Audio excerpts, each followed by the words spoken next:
Estou muito empolgado nessa noite para compartilhar aquilo que Deus tem colocado no meu coração com você. Como você sabe, nós já temos trabalhado no nosso journal. Se você não tem o seu, você pode pegá-lo. Temos trabalhado o tema de arrependimento durante este mês de fevereiro, né? Então, em todos os cultos, tanto de domingo como também aos sábados à noite e também nos grupos pequenos, nós temos falado sobre arrependimento. E nesses últimos sábados, nós falamos bastante sobre uma ideia nova, né, que Jesus trouxe quando ele veio morrer por nós, quando ele veio, né, para o planeta Terra e realizou um sacrifício maravilhoso que ele realizou, que é a ideia de nós acessarmos uma identidade que o pecado nos tirou. Uma identidade que Satanás nos tirou. E essa identidade, essa filiação, essa certeza, ela nos leva de volta ao Pai. E nós vemos que o caminho para isso é através do arrependimento. O arrependimento, ele me faz acessar a minha justificação. Então eu já sou justificado. Então o arrependimento me faz a cada dia compreender mais sobre justificação e compreender mais sobre quem Deus é. Então eu gostaria de ler aqui com você algumas passagens e a gente vai conversar nessa noite, continuar conversando sobre esse assunto, e eu espero que Deus fale ao seu coração. Amém? Então vamos lá comigo em Lucas capítulo 18, eu vou ler hoje da versão mensagem. Lucas capítulo 18, versículo 1 diz assim: Jesus contou uma história para mostrar que é necessário orar sempre sem desistir. Fala comigo, orar sempre sem desistir. Havia um juiz em determinada cidade que não se importava com Deus, nem com as pessoas, mas uma viúva estava sempre atrás dele pedindo: meus direitos estão sendo violados, faça alguma coisa. Ele nunca dava atenção à mulher, mas, como ela não desistia, ele disse a si mesmo: não me importo com Deus, e menos ainda com as pessoas, mas essa viúva não vai me dar sossego. Melhor eu tomar uma providência para que ela receba a justiça. Do contrário, vou acabar maluco com essa insistência. Então o Senhor disse: vocês ouviram o que disse aquele juiz, apesar de ser tão mau? Por que pensar então que Deus não fará justiça ao seu povo escolhido, que sempre clama por ajuda? Acham que ele não vai ajudá-los? Garanto a vocês que vai, e sem demora. Mas a pergunta é: quanto dessa fé persistente o Filho do Homem vai encontrar na terra quando voltar? E essa passagem mexe muito comigo, porque nós vemos aqui a história então dessa viúva, que ela vai para um juiz e ela fica pedindo para que esse juiz resolva o seu problema, mas como nós vemos aqui o exemplo de um juiz corrupto, um juiz mau, que não se importa, na verdade, com a justiça, com aquilo que é correto e direito. Nós vimos na semana passada que o conceito de justiça é tudo aquilo que está em consistência com aquilo que é direito, aquilo que é certo. Então esse juiz, ele não se importa com esse padrão, ele simplesmente não se importa com as pessoas. Mas devido à insistência daquela mulher, devido à chatice daquela mulher, em outras palavras, para ela ser tão chata e ficar enchendo o saco dele: faz o que eu quero, por favor, olha, estão violando meus direitos. Ele falou: meu Deus, eu vou fazer logo a justiça para ela parar de me encher o saco. Entre outras palavras, foi isso que esse juiz disse. Agora, o que o autor deste livro está dizendo aqui para a gente em Lucas é que Jesus, então, ele traz essa reflexão: tá, vocês realmente acham que o seu Pai do céu, que é um juiz também, não vai fazer justiça, não vai vir a vocês, não vai ajudar vocês, não vai socorrer vocês, enquanto vocês têm pedido por ajuda, em comparação com esse juiz mau? Primeira coisa que a gente precisa entender é que Deus, ele é um juiz, amém? Deus, ele tem muitas facetas, Deus, ele tem muitas características. A identidade de Deus é multifacetada, se assim eu posso dizer. Quantos aqui conhecem um diamante? Então, né, se você já viu um diamante, ou se você já procurou isso na internet, então existem muitas facetas, né? Existem várias facetas, então existe brilho diferente em cada parte desse diamante. Então Deus, ele tem facetas infinitas. É impossível um ser humano conhecer todas as facetas de Deus. Para você conhecer a Deus, você vai precisar passar o resto da sua vida, e eu quero um pouquinho mais, Rafa. Você vai precisar passar o resto da sua eternidade. Você já parou para pensar sobre a nossa eternidade?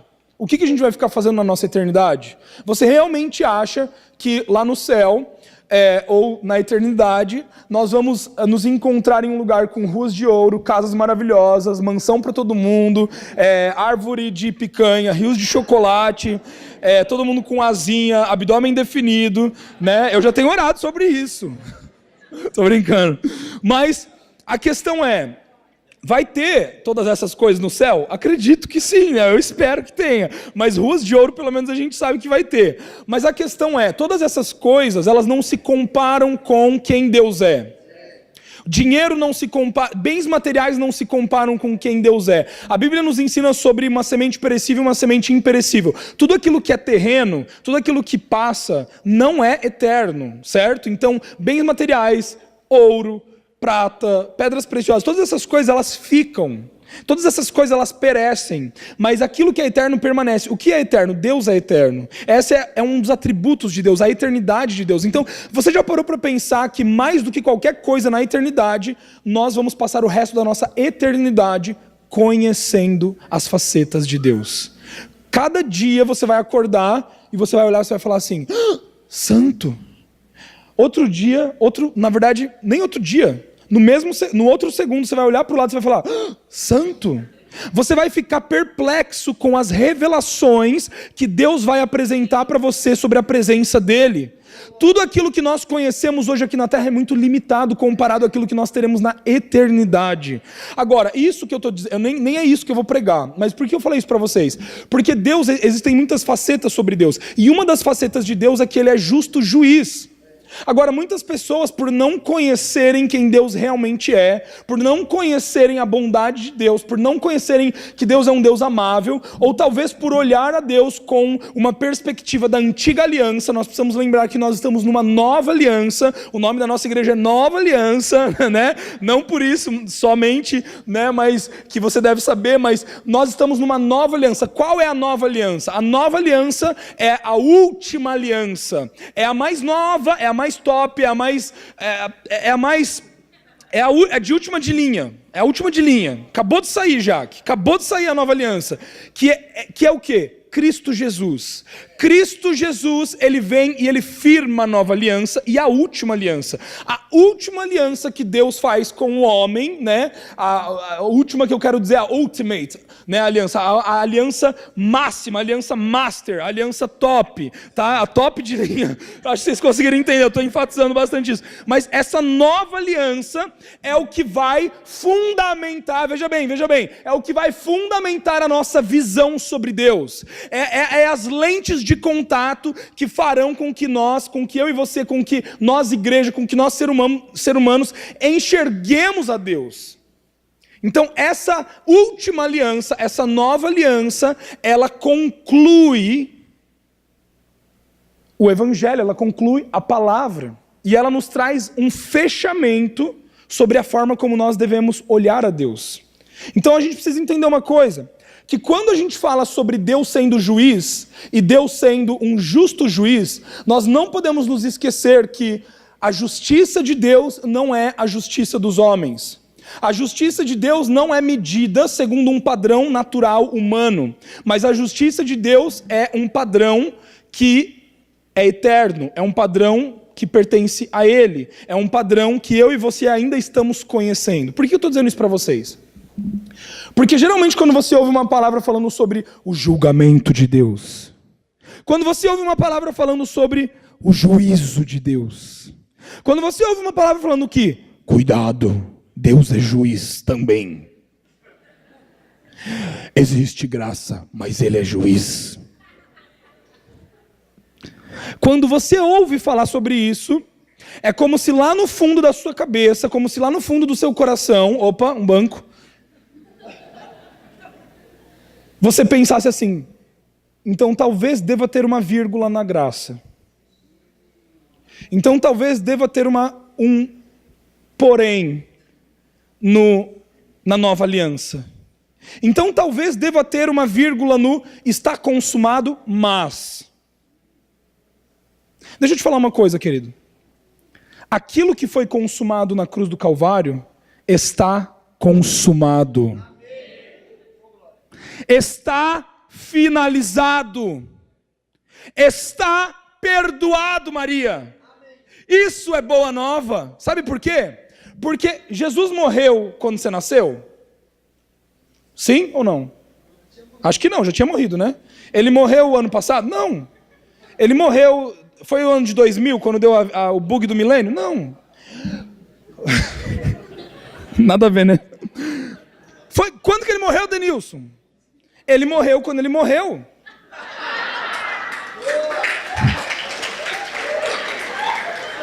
Há 2019 anos atrás, né, contado no nosso calendário. Jesus morreu. Presta atenção aqui. Por que eu estou dizendo isso para você? Por que eu estou dizendo isso para você? Presta atenção aqui.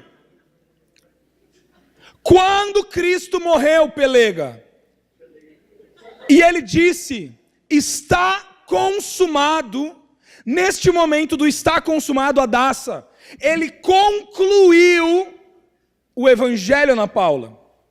Ele concluiu a promessa para eu e você. O véu foi rasgado, os pecados foram perdoados, o sangue foi derramado, uma nova vida foi proposta para aqueles que crerem em Cristo Jesus. A partir deste momento, deixa eu te perguntar uma coisa, Lucas. Quando você crê em Cristo, você tem convicção que os seus pecados são perdoados e que você é uma nova criatura? Tem ou não tem? Tem. Agora, se você pecar amanhã, pensa comigo, você pecou amanhã, ou você pecou daqui 2 meses, Jesus já morreu por esse teu pecado também, ou não? Claro. Senão a gente seria incoerente. Por quê? Porque a gente nasceu depois da cruz. Certo, Maria? Ou Jesus morreu quando você nasceu? Não, acabou de falar que não morreu. Então, o que eu estou querendo provar aqui nessa noite para vocês, só para você entender essa linha de raciocínio para a gente entrar no justo juiz. Nós precisamos entender que Deus, homem, ou seja, Jesus Cristo, quando ele morreu pelos nossos pecados, ele não apenas morreu pelos nossos pecados passados, mas ele morreu pelos nossos pecados presentes e pelos nossos pecados futuros. Se eu entendo isso, Gênesis, eu entendo que o quê? Que por ele ser o justo juiz, por ele ser o juiz que vai julgar todas as coisas, não é? A Bíblia não diz que no final dos tempos Deus vai julgar? Ele não é o juiz? Não é, Bruno? Ele não vai julgar todas as coisas? Vai. Não vai julgar os justos e os injustos? Não vai? Só que nós já somos justificados. Então eu te pergunto, qual o julgamento que você vai receber no dia do julgamento final? Se já foi consumado. Porque muitos cristãos falam assim, ó, você já está perdoado, mas assim, ó, cuidado com o que você faz. Porque no dia do julgamento, você vai ser julgado. E daí a gente começa a desenvolver uma impressão que nós servimos a um Deus mau. Que nós servimos a um Deus que volta atrás na sua palavra. Que nós servimos a um Deus que é parcial. Deixa eu te falar uma coisa, querido. A palavra de Deus não muda. E eu não estou entrando aqui em apostasia da fé e blasfêmia contra o Espírito Santo. Porque nós sabemos que, segundo a palavra de Deus, esses são os únicos pecados que não existem perdão. Blasfêmia contra o Espírito Santo e apostasia da fé. Eu não estou falando sobre isso. Tá? A gente não vai entrar nessa discussão teológica. O que eu estou querendo dizer é, quando você se arrepende, quando existe arrependimento na sua vida, quando você tem uma vida de constante arrependimento na presença de Deus, e você se volta ao Pai, Ele te julga com justiça. E qual é a justiça de Deus Pai? É com as lentes de Cristo. E quando Ele olha para você, quem que Ele vê? Cristo. Quando Ele olha para você, quem que Ele vê? A Ju, remida pelo sangue de Cristo. Ele não vê o seu pecado. Ele não vê o seu passado. Mas Ele vê Cristo. Quando Jesus olha para você, Ele te julga com justiça? Julga com justiça. Mas que justiça é essa? É a justiça de Deus. É a essência de Deus. E é através de Cristo. Talvez isso seja difícil para alguns aceitarem. Porque talvez você ainda queira fazer tudo certinho para que no final você fale assim, ó, Deus, está aqui todas as coisas que eu fiz. Então agora eu sei que eu vou receber, né? Segundo aquilo que eu fiz.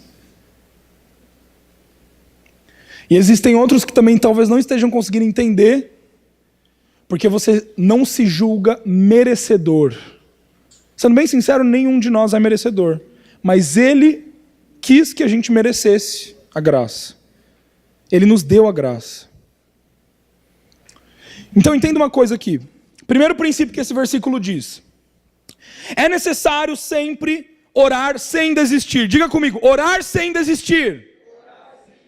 Por que é importante nós orarmos e não desistirmos da nossa oração? Porque Jesus já sabia que o ser humano teria uma tendência a desistir de orar.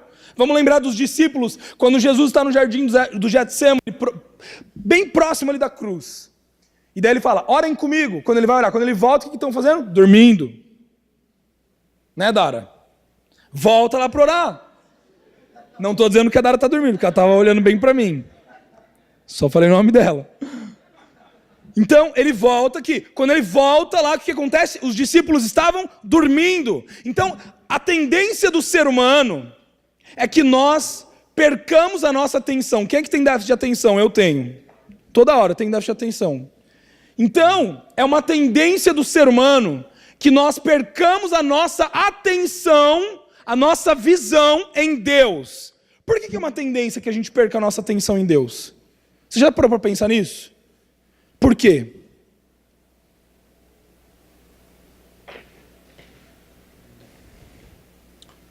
Porque todas as vezes que você não compreende a justiça de Deus, todas as vezes que você não compreende o que envolve a justificação, você vai se desfocar do alvo, que é Cristo. Todas as vezes que você achar que você precisa fazer para merecer, você vai se desfocar. Todas as vezes que você banalizar o foco, porque você acha que existe coisa melhor do que o foco, você não está compreendendo justificação. Porque você não compreende a sua identidade. Então, gente, deixa eu só falar uma coisa para vocês. O pecado, a vida de pecado, nada mais é do que uma falta de compreensão da justiça de Deus. Só que também, se o pecado é uma falta de compreensão, então a religiosidade também é uma falta de compreensão da justiça de Deus. E olha a coisa mais engraçada. Todos aqueles cristãos que falam, é graça? Então vamos pecar. Liberou. Todas as pessoas que têm esse comportamento, está estampado que, na verdade, amam ainda a lei. É tão engraçado, porque você ouve críticas como, por exemplo, meu Deus, descobri que é um bando de religioso, descobri que a igreja é falsa, descobri que as pessoas que estão na igreja é falsa. Então assim, vou pecar e Deus vai me amar mesmo assim, porque eu sei que isso é graça. E o que isso significa? Isso significa que você está escolhendo, por livre e espontânea vontade, voltar a um jugo da escravidão, do pecado. Então você já não entendeu graça. Porque a graça é o quê? Liberdade. Você é livre para não ser escravo mais. Você é livre para escolher Deus. Então quando você escolhe o pecado, significa que você escolheu voltar a esse jugo de pecado de novo. De escravidão. Então, é muito engraçado, porque a pessoa que está debandando, achando que está vivendo uma cultura, né? Vamos ver todo mundo pelado aqui nessa fazenda. Isso é graça. Ô meu querido, deixa eu te falar uma coisa. Você está voltando à lei.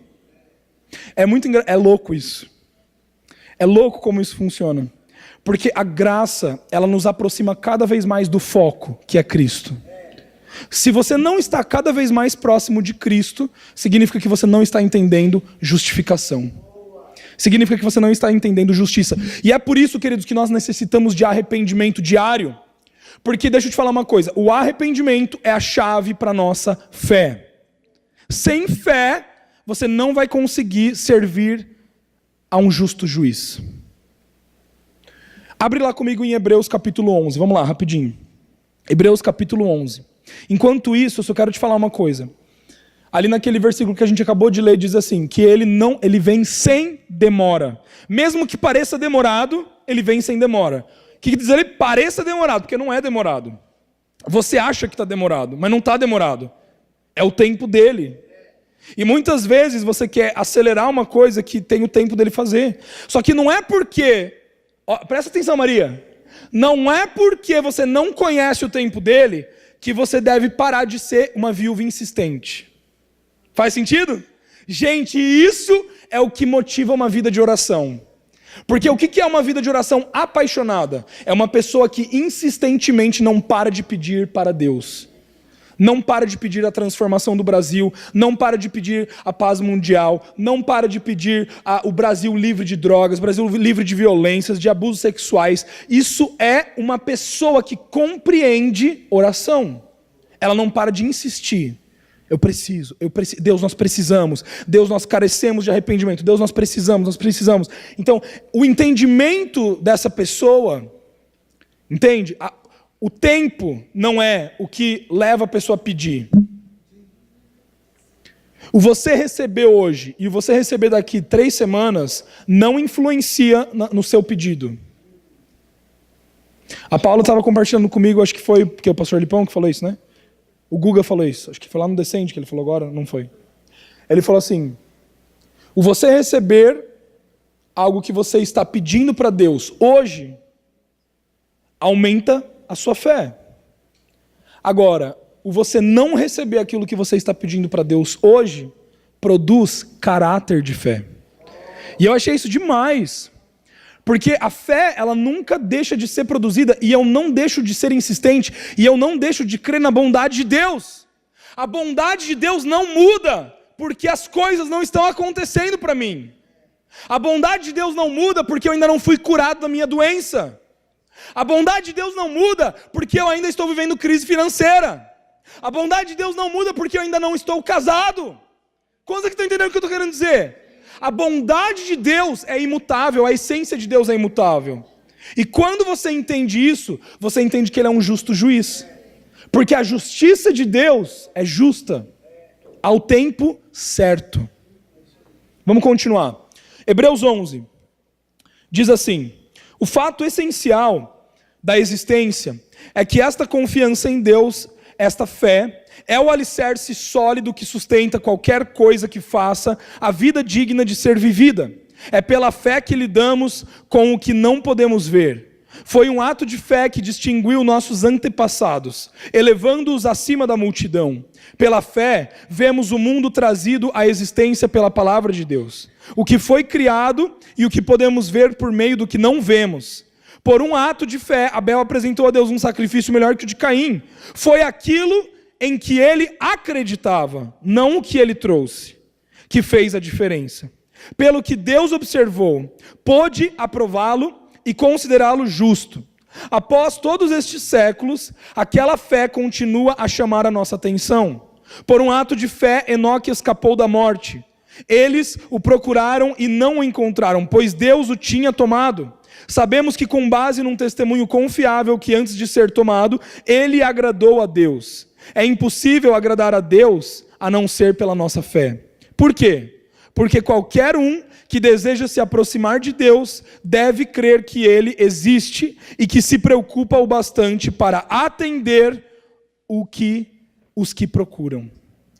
Então, é muito interessante nós entendermos uma coisa, que a fé não vem de nós. Vou repetir aqui desse lado. A fé não vem de você. A fé que vem do ser humano é o quê? Presunção e otimismo. A fé que você pode produzir é uma fé natural. Então, por exemplo, eu tenho fé que amanhã vai fazer sol. Por que eu tenho fé? Porque hoje fez um solaço, fui para a piscina. E amanhã quero repetir.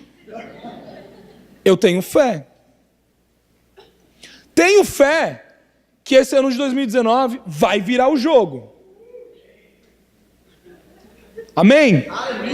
Eu tenho essa fé sobrenatural também, mas eu tenho essa fé natural. Por que eu tenho essa fé natural? Porque se você analisar os dados, tudo que aconteceu nas eleições, tudo que está acontecendo no governo brasileiro, o dólar está baixando, existe o quê? Uma projeção de melhoria.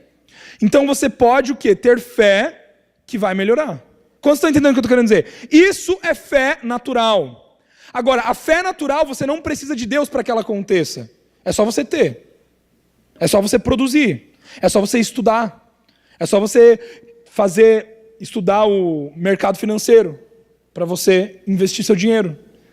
Não é fé espiritual, é fé natural. Agora, a fé sobrenatural, fala comigo, a fé sobrenatural vem de Deus. A fé sobrenatural é um dom de Deus, não é uma coisa que eu e você podemos gerar com o nosso esforço. Então o que nós entendemos? Que se não é sobre nós, se a fé não é sobre nós, qual papel nós temos nisso, Lucas? Nós somos salvos pela graça através da fé. Não por obras. Tá, então já não é por obras, já não preciso fazer nada para ser salvo. E se a fé não vem de mim, e a graça não vem de mim, o que vem de mim? Estou te dando boas novas nessa noite. Nada vem de você. Você já parou para pensar nisso, Jaque? Nada vem da gente. Não, gente, você não está entendendo. Nada vem de você. Se nós fomos criados à imagem e semelhança de Deus, Ele é o nosso Criador. Ele é eterno e nós viemos dele. Como alguma coisa pode vir da gente? Então, até a nossa fé vem dele. Tá, pastor, então, beleza. Mas daí o que difere uma pessoa? Porque daí assim, dessa forma, então você está dizendo que tá todo mundo salvo? O mundo está salvo? É isso que você está dizendo? Não. O que difere? Escolha. É simples assim. Ou você escolhe negar aquilo que já está lá dentro, você sabe que está lá dentro. Porque a Bíblia nos diz, acho que é em Isaías, que Deus ele plantou o desejo da eternidade no coração do homem. Então todo mundo tem fé. Ateu, sirva a Satanás! Oh, querido, desculpa, mas Deus plantou a eternidade no teu coração. E você sabe que lá no fundo você tem fé. A tua escolha é o quê? Negar essa fé ou acessar essa fé. Essa é a diferença. E sabe, sendo bem sincero, essa é a diferença entre cristãos maduros e cristãos imaturos. Cristãos maduros são aqueles que acessam fé. Através do quê? Do arrependimento. Eu me arrependo da minha velha natureza e eu acesso aquilo que na verdade não pertence a mim, não fui eu que gerei, é bom demais para ser verdade, mas é meu. Então eu acesso. E assim você pode ter fé. A fé é a prova de tudo aquilo que nós não podemos enxergar, que nós não podemos tocar. Não é palpável. A fé é uma certeza daquilo que a gente não viu. Gente, como que o ser humano pode produzir essa certeza? Isso não vem de nós. Você está entendendo isso? A fé não vem de você. Então, se você se declara uma pessoa de pouca fé, se você diz assim, pastor, eu vou na igreja, mas eu sou uma pessoa de pouca fé. Deixa eu te falar pastor, você está pregando tudo isso, mas assim, eu não entendo a identidade de Deus, eu não entendo as facetas de Deus, eu não entendo que Deus é um Deus que julga com... Eu não estou entendendo todas essas coisas, mas, sabe, pastor, é porque eu sou uma pessoa de pouca fé. Deixa eu te falar uma coisa, é escolha. A fé fala sobre você acessar um lugar que Deus já te deu. É uma escolha tua. E deixa eu te falar uma coisa mais. Quanto mais você acessa a fé, mais fé você tem. Quanto mais você conhece sobre quem Ele é, mais dele você tem. E é por isso que essa viúva pôde ficar insistentemente pedindo para que esse juiz julgasse a sua causa e trouxesse os seus direitos. A única forma que eu e você vamos mudar esse país, a única forma que eu e você vamos mudar a nossa cidade, nós temos aqui a predominância de jovens, a única forma que eu e você vamos mudar as universidades, as escolas, vamos mudar a nossa cidade local, é através da fé. E isso é ótima notícia para você. Por quê? Porque não é pelo seu dom, não é pelo seu carisma, não é pelo seu número de seguidores na internet, não é porque você se veste com uma roupa que todo mundo gosta, não é porque você é popular, não é porque você é descolado, mas é porque você está engravidado de Jesus. Você está engravidada de uma semente que não é natural, é espiritual. Deixa eu te falar uma coisa, queridos, vamos regar essa semente nessa noite? Quantos estão comigo? Vamos começar a regar essa semente. Sabe, eu não sei você, mas para mim, deu da gente desperdiçar aquilo que Deus depositou dentro de nós. Eu não sei você, mas chega de nós desperdiçarmos a nossa vida com meros pecados e desejos carnais que não vão nos levar a lugar algum. Chega de nós tentarmos encontrar uma identidade pervertida que não é a realidade daquilo que Deus nos fez para ser. Deixa eu te falar uma coisa, jovem. Você é santo. Você é puro. O teu pecado não te define. Aquilo que você fez hoje, aquilo que você fez no teu passado, não define quem você é. A questão é, o que você vai escolher? Você vai negar essa fé? Ou você vai escolher exercer a sua fé, acessar a sua fé? Sabe, eu quero te falar uma coisa bem sinceramente. Talvez você olhe para você e você fala assim, eu não tenho capacidade, eu não tenho dons, eu não tenho habilidades, eu me sinto a pessoa mais pecadora nesse lugar, eu me sinto a pessoa mais suja. Se Deus tivesse que escolher alguém hoje para liderar um grupo pequeno, se hoje o pastor Gabriel fosse escolher alguém para liderar um grupo pequeno, não seria eu, porque de todas as pessoas, eu apresento todas as características que mais me distanciaria de ser um líder, um influenciador.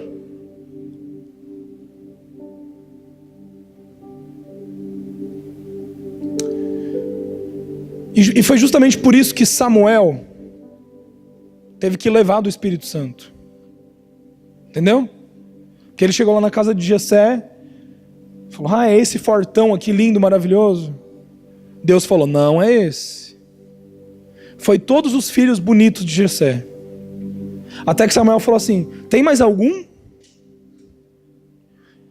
E Jessé falou, tem um outro lá, rejeitado, está com as ovelhas, está fedido, está sem tomar banho, está com chulé. Chama lá ele, passa um unguento no pé dele. Tô brincando. E chamou Davi. E quando Davi chegou, o que aconteceu quando Davi chegou, Rosa? Camila, o que aconteceu quando Davi chegou na presença de Samuel? Houve um choque espiritual. A semente espiritual que Samuel tinha dentro dele colidiu com a semente espiritual que Davi tinha dentro dele. E quando essa colisão espiritual aconteceu, Deus derramou visão. Deus derramou um destino, um propósito. Deus derramou um senso de significado. Deixa eu te falar uma coisa, você está procurando senso de significado na sua vida? Não procure pessoas populares para você estar do lado. Isso daqui não é um clube social. Não me chamam para programa. A igreja é tudo balela. Falam que me ama, mas ninguém me chama. Eu estou sozinho, estou isolado. Deixa eu te falar uma coisa, querido. Você não está aqui neste lugar para se relacionar com pessoas que têm a mesma afinidade que você tem. Isso não é família de Deus. Isso não é reino. Sabe o que é reino? É você colidir com pessoas que estão grávidas da mesma semente que você está grávido.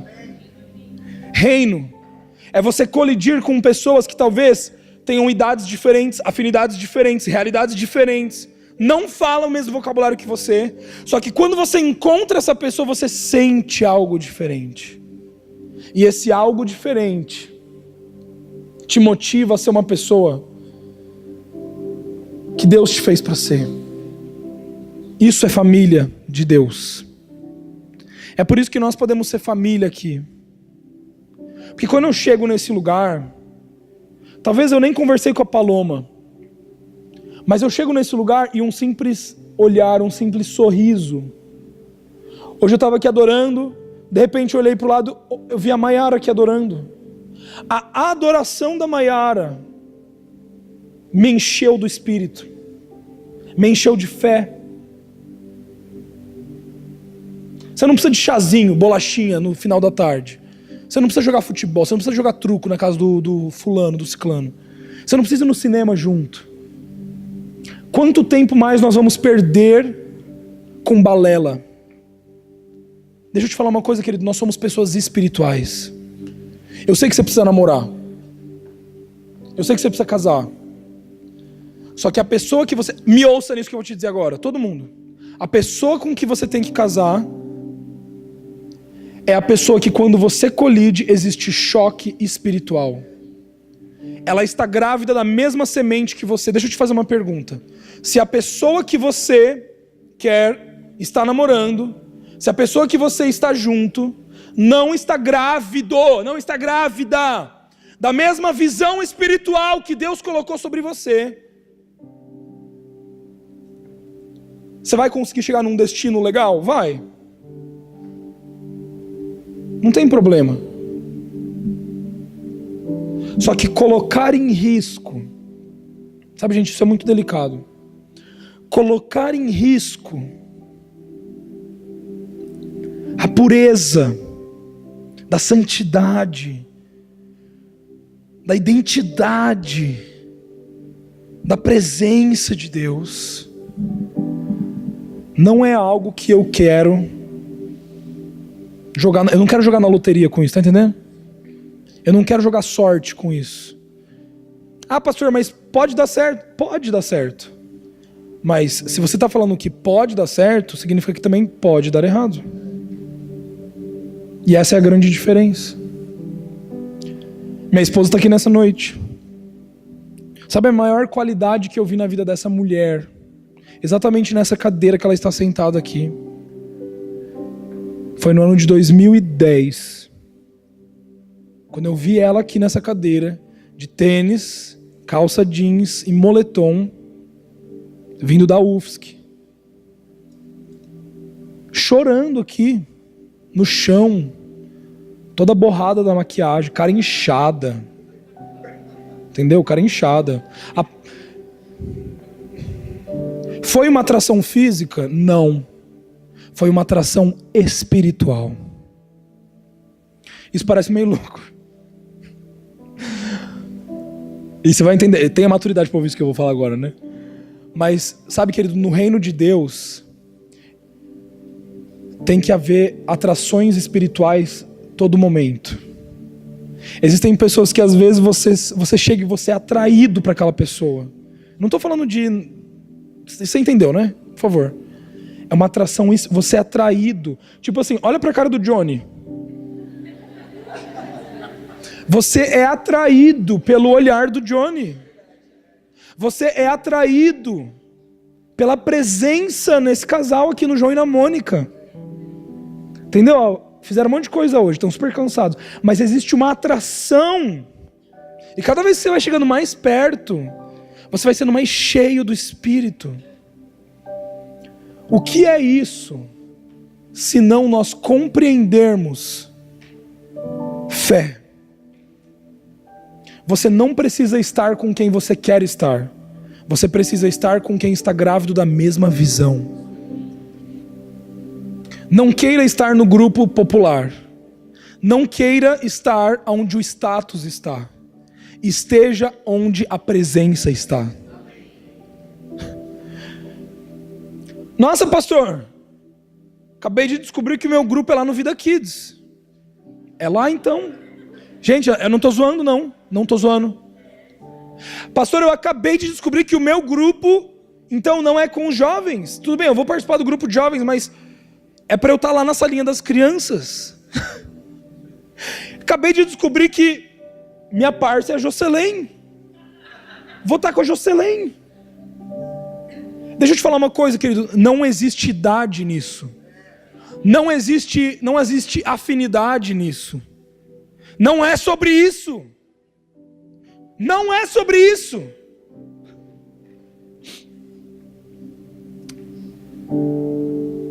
O nosso Deus é um justo juiz. Eu sei que essa palavra foi meio... é uma palavra que... diferente, né? Mas foi bom. Tô falando pra mim mesmo, entendeu?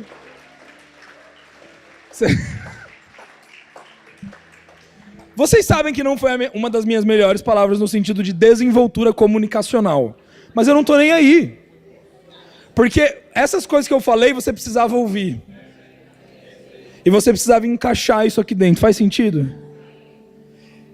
E deixa eu te falar uma coisa mais. Que eu perdi a linha de raciocínio porque eu quis falar isso. O nosso Deus é um justo juiz. E por ele ser um justo juiz, e por nós conhecermos a justiça dele, Ju, nós vamos clamar a justiça dele, João. Rafa, nós vamos começar a clamar a justiça de Deus. Eu não estou fazendo essa escola porque eu quero popularidade. Eu não estou fazendo essa escola só por uma experiência intercultural. Oh Deus, eu quero minha viagem missionária. Eu preciso de dinheiro para pagar minha viagem missionária. Tu não és o justo juiz? Então, bata na porta. Bata na porta. Tu não és bom, Deus. Por que eu tenho esse problema? Por que eu tenho essa doença que não sai, não sara? Já usei esse remédio. Né, amor? Bate na porta. Não é verdade? Quantas vezes que a gente não bateu na porta? Tá entendendo o que eu tô falando? A gente parou de bater na porta. O ponto é que a gente desiste muito fácil. O ponto não é que a gente não tem fé. A fé está aqui dentro. É só você escolher acessá-la. O ponto é que a gente desiste, gente. A gente não é persistente. Quantos aqui estão comigo para a gente camelar esse ano? Camelar esse ano. Sabe o que é você camelar? É você gastar tempo em oração e intercessão. É você desenvolver uma chama de intercessão. Deus sara a nossa nação. Sara o Brasil. Deus sara a nossa cidade. Deus cura a Evelyn. Cura a Evelyn. Por que a gente parou de orar pela cura da Evelyn? Ele é justo juiz, não é? Então vamos provar da justiça e da bondade de Deus. É simples assim. Não tem chorumela. É simples assim. Ou você acessa ou você não acessa. A fé não veio de você, Deise e Vitor. Não vem. E sabe, gente, às vezes você acessar a fé significa que você vai ser mal interpretado. E significa que as pessoas não vão entender você. E justamente por isso, que quando isso acontecer, você precisa ter a Jocelyn ali do teu lado. Eu estou usando o exemplo da Jocelyn, mas você está entendendo o que eu estou falando, né? Para quem não sabe, a Jocelyn é uma senhora aqui da igreja de mais idade. É jovem. O que eu estou querendo te dizer é, você precisa ter a pessoa certa, na hora certa, no lugar certo do seu lado. Senão o bagulho fica louco. Essa é outra pregação que os internos já ouviram e vai melhorar ainda mais essa pregação. Não queira ter a pessoa errada, no lugar errado, na hora errada. Mas quando você se cerca da pessoa certa, no lugar certo, que está grávido com a mesma visão que você, espiritual, o que acontece é que quando você está querendo desistir da fé, ela só te relembra. Você está entendendo? Por que você precisa vir na igreja, Mi? Justamente por isso. Porque aqui nesse lugar nós somos relembrados que a gente não vai desistir. Deixa eu te falar uma coisa. Nós não vamos... Ô Diogo, você não vai desistir. Tá vendo? Você não vai. Você sabe que você já não desistiu. Falei isso pra Rosalia esses dias. Cadê a Rosalia? Cadê a Rosalia? Não tá aí? Achei que eu tinha visto a Rosalia. Eu tava tão certo que eu tinha visto a Rosalia que eu falei isso com muita certeza. Mas esses dias eu disse isso pra Rosalia. Falei assim, Rosalia, tava orando por ela. Falei assim, deixa eu te falar uma coisa. Não tem problema se você foi pra lá, foi pra cá, se você, nesse momento, entendeu? O negócio é o seguinte, você não desistiu. É isso que importa, gente. Ah, pastor, mas eu pequei. Pastor, você não sabe o que eu fiz. Eu estou pouco me lixando por que você fez, e Deus também está pouco se lixando por que você fez. Sabe por quê? Porque a Bíblia nos diz que Deus, ele se esqueceu dos nossos pecados. Se ele se esqueceu dos nossos pecados, por que você fica lembrando deles? Por que você tenta lembrar Deus dos seus pecados? Não é com isso que ele está se importando. Deus quer o teu arrependimento. Deus quer o teu coração. Isso que é importante para ele. Isso que é importante para ele. O importante é que você não desistiu, Arael. Tá entendendo? Não, mas pastor, foi difícil. Até agora eu tô duvidoso se eu vou desistir ou não vou desistir. Tudo bem, mas você não desistiu, você ainda está aqui. Não, tudo bem, mas aí eu volto para minha semana e daí vem as mesmas dúvidas na minha cabeça. Mas daí eu sei que eu tenho que ir sábado, eu vou sábado. Tudo bem, você não desistiu. Você não desistiu de Jesus. Não desista. Custe o que custar, não largue Jesus. Amém?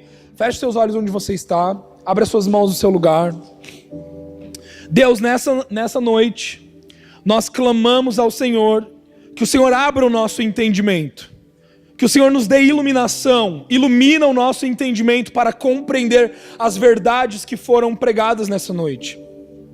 Em primeiro lugar, nos ensina Deus a orar e não desistir. Nos ensina Deus a persistência. Deus nos ensina a sermos homens e mulheres que não soltam o osso com facilidade. Nos ensina a ser homens e mulheres que são persistentes na fé, que são perseverantes na fé. A perseverança que produz um caráter aprovado e produz uma esperança que não nos decepciona.